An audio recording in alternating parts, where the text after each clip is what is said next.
Ladies and gentlemen, welcome to Sydney, Australia. We have just landed at Kingsford Smith International Airport.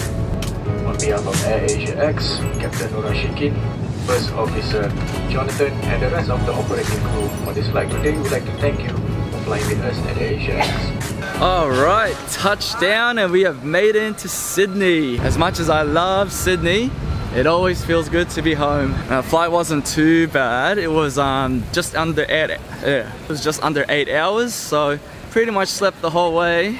Well, not really, it was like broken sleep. Slept for like maybe 4 hours, woke up for a little bit and then slept for another few hours. But it's 11:30 now and Sydney is 3 hours ahead of Malaysia. Now the only thing that, you know, I find lacking while I'm traveling and I wish I had was like a gym or a way to keep fit while traveling. You know, I like to keep fit when I'm at home and eat healthy, go to the gym like 5-6 times a week, but it's just that much harder when you're traveling and you're staying at hostels. And you know, like even if you could go for a jog in the city, even if you could do like little exercises, you just don't have that motivation, you just don't have that routine, so you come back home and then you're out of shape. But yeah, if I could find a way next time I go long term to, you know, exercise a bit more, eat more healthy, I think that will be the way to go.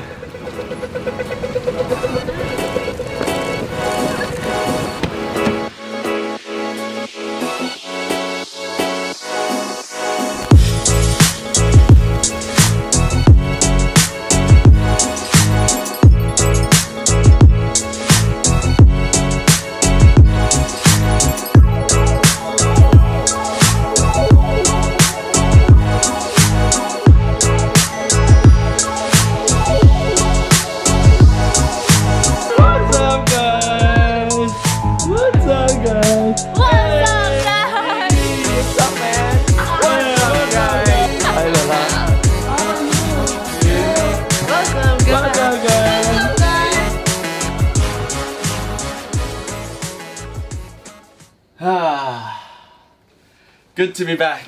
Good to be back. Oh, finally get this bag off my back.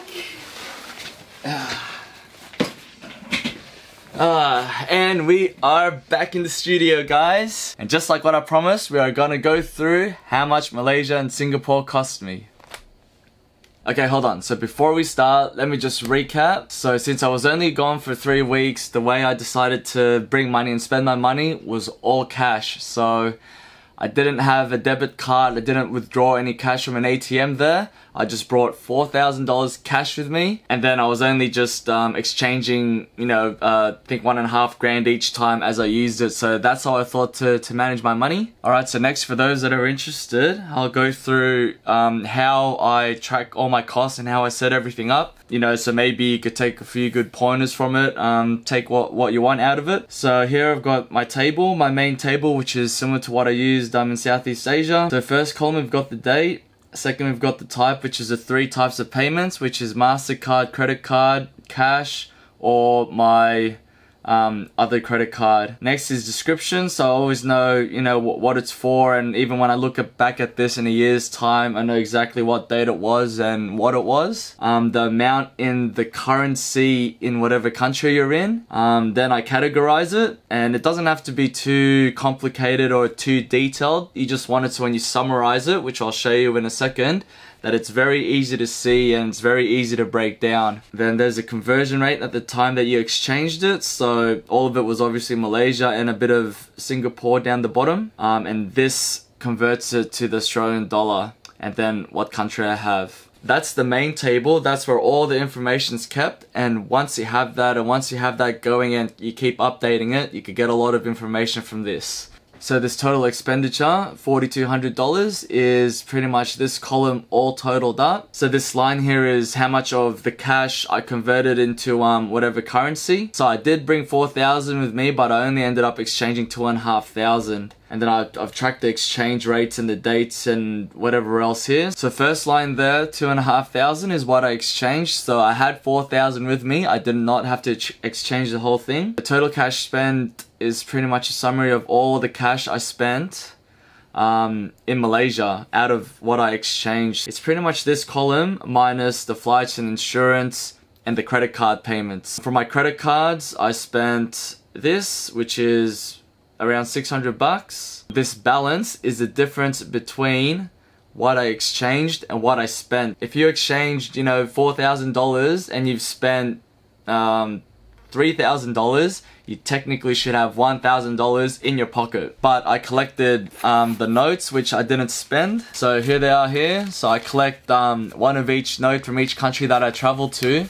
So, you know, there's 100 ringgit there, which is $30, 50 ringgit, 20 ringgit, 10, 5, 1 from Malaysia. And then from Singapore, I've got this. So this is $100, this is $50, you know, 10, 5, $2. So that's these two, which add up to 250. So $400 minus the $260 that I've kept. So really I'm missing $140. It's not to say I'm missing $140, it's just I might have spent something, I forgot to write it down. I might have paid for accommodation or paid food or who knows what and forgot to write it down. So I just like to keep track of, I'll make that red. Like to keep track of, you know, how well I'm tracking my costs. So basically if missing was 0, that means I've accounted for every single dollar that I've spent. And that would be pretty good. That would make a good manager. But $140, I don't know what I spent it on, but I don't have it here with me. But as a percentage, because I like working in percentages as well, $140 over $2,500, I'm only about 5.6% off. So I kind of wanted to keep it to 2%, but you know, it's neither here nor there. It's just the way I like to keep track of things. Alright, and now the next bit is a summary table.